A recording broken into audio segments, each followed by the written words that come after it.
প্রত্যেক দিনই ভাবি তোমাদের সাথে কিছু না কিছু শেয়ার করব, কিন্তু শেয়ার তো একদমই করা হয়ে ওঠে না। যার জন্য ঠিক করলাম যে মিনি ব্লগ শেয়ার করবো। তো দেখতেই পাচ্ছ রান্না আমাদের প্যাকিং হয়ে গেছে। একটা ছিল সব দিয়ে সবজি ঝোল, ওটা ছিল উচ্ছে বেগুন আলু দিয়ে তরকারি। তারপরে ভাতগুলো প্যাকিং হয়ে গেছে, কিছু মাছও অর্ডার ছিল, মাছগুলো হচ্ছে, মাছগুলো ভাজা হচ্ছে। আর একটা ইলিশ মাছের অর্ডারও ছিল। কিছু কিছু কথা তোমাদের বলে রাখি, যারা আমার এই চ্যানেলটা দেখো তারা প্লিজ সব কটা রিল সব কটা ভিডিওই দেখো, আর একটু লাইক করে দিও। লাইক দেখতে আমার খুব ভালো লাগে। কমেন্টটা অবশ্যই করো, তাহলে তোমাদের প্রত্যেকটা প্রশ্নের উত্তর আমি দিতে পারি। তোমরা কি চাও আমি লাইভে আসি? যদি চাও আমি লাইভে আসি অবশ্যই আমাকে কমেন্ট করে জানিও, আর আমার ব্লগগুলো কেমন হচ্ছে সেটাও জানিও। আমি একদম ক্যামেরা ধরে কাজ করতে পারি না, কারণ সকাল থেকে অনেক কাজ থাকে।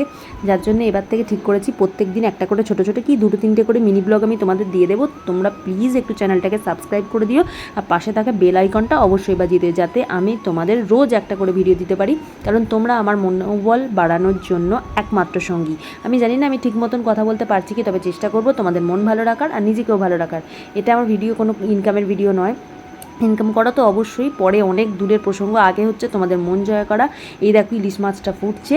আর আমাদের, তোমরা নিশ্চয়ই জানো আমি হোম ডেলিভারি করি। এটা অনেক কারণে আমরা হোম ডেলিভারিটা খুলেছি, কেন করেছি সব আমি তোমাদের সাথে শেয়ার করব যেদিন আমি লাইভে আসবো। আর আমার কিছু মানে কথাও তোমাদের সাথে শেয়ার করার আছে। যদি তোমরা চাও আমি লাইভে আসি তবেই আমি লাইভে আসবো। তোমরা আমাকে প্লিজ বলো কোন টাইমে তোমরা ফাঁকা থাকবে, সেই অনুযায়ী আমি তোমাদের সাথে লাইভে আসবো আড্ডা দিতে। এখন চলি, টাটা।